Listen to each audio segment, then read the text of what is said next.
नमस्कार मित्रांनो, सगळ्यांचे स्वागत माझ्या कॉमन मॅन या यूट्यूब चॅनलवर.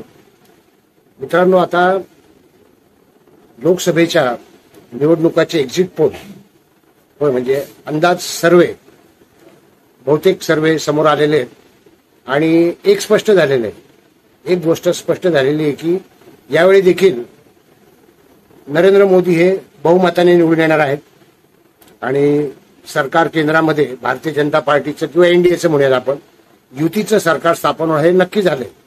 अर्थात हे सगळं होण्यापूर्वी नेहमीप्रमाणे विरोधी पक्षांची आंदोलन झाली वेगळ्या प्रकारे. त्यापैकी सगळ्यात महत्वाचं आंदोलन म्हणजे महाराष्ट्राच्या बाबतीमध्ये, तसं देशाच्या पातळीवर अनेक वेगवेगळे आंदोलन झाले. त्याच्यामध्ये एक शेतकऱ्यांचं आंदोलन आहेच, जे हरियाणा पंजाबच्या बॉर्डरवर होतं ते अजून सुरूच आहे. पण महाराष्ट्रामध्ये जे आंदोलन झालं, मराठा आरक्षणाचं आंदोलन, ते आता निवल्यासारखं वाटत होतं. म्हणजे आंदोलनाचा जोर ओसरल्यासारखं वाटत होतं. याचे दोन कारण आहेत. पहिलं कारण हे आहे की महाराष्ट्र सरकारने 10% आरक्षण मंजूर केलं. होय, 10% आरक्षण विधानसभेमध्ये कायदा पास करून 10% आरक्षण दिलं. मग ते आरक्षण टिकेल की नाही ही शंका होती. पण हायकोर्टामध्ये जेव्हा एक याचिका दाखल केली गेली आणि जी भरती होणार आहे त्यात आरक्षणासकट 10% आरक्षणासकट भरती होणार होती, त्याच्यावर रोक लावण्यात यावी असं म्हणण्यात आलं होतं. हायकोर्टाने तो स्टे आणलेला नाहीये. म्हणजे ते आरक्षण टिकेल अशी परिस्थिती आहे. मग अशा वेळेस दुसरं कारण असं होतं की 10% आरक्षण मिळालं आहे म्हटल्यानंतर आंदोलनाचा प्रतिसाद कमी झाला होता. अर्थात आपोआपच काही मराठी आंदोलक जे होते त्यांच्या लक्षात आलं की होय, आंदोलन जर आपल्याला आरक्षण मिळतंय तर आता आंदोलनाची गरज नाही, म्हणून काही लोक गळाले असतील. काही लोक मनोज जरांगेंनी जी भाषा वापरली होती शेवटी आक्रमकपणे ते बामणी कावा असा शब्द उच्चारला होता. त्यानंतर त्यांनी वैतागून फडणवीस आणि सरकारला शिव्या घातल्या होत्या. नंतर छत्रपती शिवाजी महाराजांच्या पुतळ्याखाली ते झोपले होते. आरक्षणाच्या उपोषणाच्या आंदोलनात उपोषण करत होते आणि त्या काळात त्यांची चिडचिड झाली आणि त्यांनी काही अश्लाघ्य अशा शिव्या दिल्या. त्यामुळे देखील काही लोक नाराज होते. म्हणजे अशी शिवीगाळ करणं चुकीचंच आहे. पण त्यानंतर माफी देखील मागितली मनोज जरांगेंनी आणि त्यांनी सांगितलं की माझी चिडचिड झाली होती त्यामुळे असं घडलं. त्यानंतर SITचे निर्देश दिले गेले. विधानसभेमध्ये तो शिवीगाळीचा प्रश्न किंवा जातीवादाचा प्रश्न, त्यानंतर जे ब्राह्मणवादाचा प्रश्न आला होता की ब्राह्मण हे टार्गेट आहे, फडणवीस ब्राह्मण आहेत म्हणून त्यांना टार्गेट केलं जात आहे, याच्या पाठीमागे कोण आहे, SIT चौकशी झाली पाहिजे, अशी सगळी खडाजंगी झाली विधानसभेमध्ये. प्रवीण दरेकरांनी अतिशय आक्रमकपणे विधानसभेत ते मुद्दे मांडले आणि त्यानंतर राहुल नार्वेकर यांनी SIT देखील स्थापन केली. SITचे आदेश देखील मिळाले राहुल नार्वेकरने विधानसभेतर्फेच म्हणूयात आपण, विधानसभा अध्यक्षांनी. आणि आता आंदोलन थंड पडेल. मनोज जरांगेंनी माफी मागितलेले, आरक्षण मिळालेले, SIT बसते आहे आणि SITमुळे आंदोलनाच्या पाठीमागं कोण आहे, करता करविता मनोज जरांगा पुढे करणारा कोण आहे याची चर्चा सुरू झाली. एक नाव तर नेहमीच आहे, शरद पवार यांचं नाव नेहमीप्रमाणे पुढे आलं आणि असं वाटलं होतं की आता आंदोलन थंड झालंय, कारण तसा प्रतिसाद कमी दिसायला लागला होता. अर्थात 1 मराठा 1 कोटी मराठा 1 लाख मराठा असं सोशल मीडियावर बोलणारे लोक आहेतच, आंदोलक होतेच आणि त्यांचं समाधान झालेलं नव्हतं. सगळे सोयरे आणि ओबीसीतून हेच आरक्षण त्यांना हवं आहे याच्यावर ते ठाम होते. पण त्याचं प्रमाण कमी झालं होतं आणि मग अचानक कालपासून मनोज जरांगे आक्रमक वाटायला लागले. होय, अचानक आक्रमक झाले. त्यांनी पुन्हा एकदा फडणवीसांना इशारा दिला जाहीर सभेतून की माझ्या नादाला लागू नका, माझ्या नादाला लागू नका असा फडणवीसांना इशारा दिलेला आहे. आणि त्या भाषेतली आक्रमकता लोकांच्या लक्षात आली आहे. ती व्हिडिओ क्लिप आपण बघू शकता त्यांची.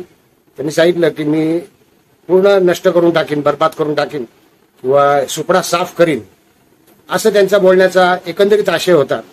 मग मनोज जरांगे अचानक असे आक्रमक का झाले असतील, त्याचं कारण काय असेल? खरं तर आरक्षण मिळालेले सुप्रीम कोर्टातून, हायकोर्टातून देखील स्टे आलेले नाहीये आणि सुप्रीम कोर्टात देखील ते मंजूर होईल अशी खात्री देत आहेत. तर हे आंदोलन काही काळ थांबायला हवं होतं असं एक सर्वसामान्य माणसाला वाटतं. बघा, मराठा आरक्षणाच्या विरोधात कोणीही नाही.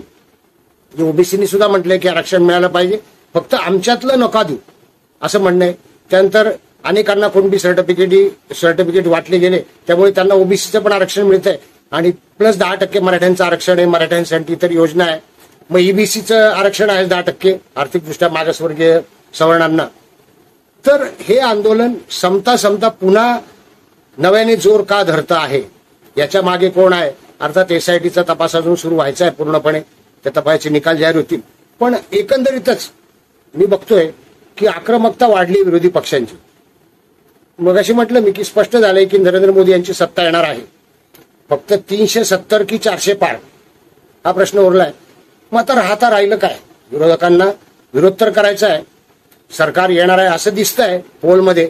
फक्त जागांबाबत थोडासा संभ्रम आहे. किती जागा पक्क्या मिळतील ते कुठलाच एक्झिट पोल सांगू शकत नाही. पण 2 गोष्टी आता उरतात विरोध करायसाठी. एक तर ईव्हीएम मशीन. होय, ईव्हीएम मशीनसाठी आता आंदोलन करू शकतात. मग त्याकरता मनोज जरांगेंनी जाहीर केले, ते म्हटले माझा काही संबंध नाहीये, पण मराठा आंदोलकांनी जाहीर केलं की आम्ही गावागावातून 2-2 हजार फॉर्म भरणार लोकसभेचे आणि निवडणूक प्रक्रियेत अडथळा येऊ शकतो. हा एक मार्ग आहे. आणि दुसरा एक मार्ग आहे बरं का, ती एक चूक केली होती उद्धव ठाकरे यांनी. उद्धव ठाकरेंनी चूक केली होती. ज्यावेळी उद्धव ठाकरे यांच्या विरोधात आक्रमक भाषणं झाली, ज्यावेळी ते सत्तेवर होते, त्यावेळी सगळ्यात आधी रिपब्लिक भारतचे संपादक त्यांना अटक केली गेली. त्यांनी दिशा सालियान आणि सुशांत सिंह राजपूत प्रकरणामध्ये नाव घेतलं. उद्धव ठाकरेंना एकेरी संबोधलं होतं आणि त्यानिमित्ताने अटक झाली होती. त्यानंतर अजून एक अटक झाली होती नवनीत राणा यांची. त्या हनुमान चालिसा म्हणायला जाणार होत्या म्हणून त्यांची अटक झाली होती. आणि ते सगळं त्या चुका उद्धव ठाकरेंना पुढे महागात पडल्या. होतं काय की आपल्या देशामध्ये अशी अटक झाली की फार काळ तुरुंगात ठेवता येत नाही जर कलम व्यवस्थित नसतील तर, तशी कलम गंभीर नसतील तर. आणि अटक झाली याची सहानुभूती मात्र मिळते. तुरुंगात फार काळ ठेवता येत नाही आणि अटक झाली म्हणून सहानुभूती. एक वर्ग असा आहे जो सहानुभूती देतो. एखाद्याला अटक केली म्हणजे त्याच्या बाजूने जन्मत जाऊ शकतं. आणि आता हे सुरू आहे म्हणजे मनोज जरांगेंची काय, केवळ मनोज जरांगे नाही, अनेक विरोधी पक्षाचे नेते उद्धव ठाकरेंसहित, आदित्य ठाकरेंसहित, शरद पवारांसहित सगळेच आक्रमक भाषा बोलताना दिसत आहेत. होय, आक्रमक भाषा बोलतायत अतिशय. आणि कदाचित त्यांना असं वाटतंय की आम्हाला अटक केली जाईल. होय, आम्हाला अटक केली जाईल महाराष्ट्र सरकारकडून, अशी भाषा वापरल्याबद्दल जरांगेंना असं वाटतंय की मला अटक केली जाईल. आणि अटक करणं म्हणजे सिंपथी कार्ड खेळण्यासारखं आहे. कारण फार काळ तुरुंगात ठेवणार नाहीत गंभीर चार्ज नसतील तर. केवळ मानहानी, अपमान करणं किंवा शिवीगाळ करणं हे फार मोठे चार्जेस नाही. त्या निमित्ताने अटक झाली तर आंदोलन वाढू शकेल. मराठा समाजाला अन्याय होतोय असं म्हणता येईल. आणि मराठा समाजाच्या नेत्याला अटक केली गेली आहे. त्यानंतर जे काही आंदोलनातून काढता पाय घेणारे मराठे होते ते पुन्हा आंदोलनात उतरतील आणि त्यानिमित्ताने अराजक निर्माण होईल. अगदी दंगली बिंगली होईल असं नाही म्हणणार मी. याचं कारण आहे कायदा सुव्यवस्था प्रश्न निर्माण होऊ शकतो, पण त्याच्यामध्ये जीवितहानी होईल असं काही होणार नाही. मालमत्तेची हानी होऊ शकते, जाळपोळ होऊ शकते, दगडफेक होऊ शकते. आता सगळीकडे सीसीटीव्ही कॅमेरे आहेत आणि ताबडतोब गुन्हेगार उठू येतात, त्यांच्यावर केसेस होतात. त्यामुळे इतकं टोकाला जाणार नाही, पण सिंपथी मात्र नक्की मिळेल. होय, सहानुभूती नक्की मिळेल. मनोज जरांगे आता आक्रमक होण्याचं मला हे खरं कारण वाटतंय. त्यांना असं वाटतंय की फडणवीस सरकारने रागावून आपल्याला अटक करावं. जी चूक उद्धव ठाकरेंनी केली होती ती चूक फडणवीसांनी करावी, आपल्याला अटक करावी, म्हणजे आपल्याला पुन्हा सहानुभूती मिळू शकेल आणि त्याचा थोडाफार परिणाम लोकसभेच्या निवडणुकीवर पडू शकेल. लोकसभेच्या मतदानावर त्याचा परिणाम होऊ शकेल. आपल्या बाजूने जनमत वळण्याचा एक तो मार्ग असेल असं त्यांना वाटू शकतं. आणि म्हणून एक सर्वसामान्य माणूस म्हणून मला वाटतंय मला आरक्षण मिळो न मिळो माझ्या आयुष्यात व्यक्तिगत काही फरक पडणार नाहीये. मला माहिती आहे मला कष्टानेच वर यावं लागणार आहे किंवा मला ते आवडतंही.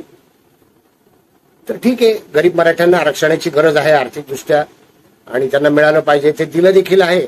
तरी देखील आंदोलन का आक्रमक होतंय तर त्याचं हे खरं कारण आहे की सिंपथी कार्ड खेळायचंय. कसं तरी फडणवीसांनी संयम सोडावा, त्यांनी काहीतरी चुकीची भाषा वापरावी किंवा त्यांनी चुकीचा निर्णय घ्यावा गृहमंत्री म्हणून आणि मग सिंपथी कार्ड खेळता यावं म्हणून मनोज जरांगे आता जास्ती आक्रमक पुन्हा होत आहेत. व्हिडिओ आवडला असेल तर लाईक करा, शेअर करा, सबस्क्राईब करा. भेटूयात नवीन video channel common man sir. धन्यवाद.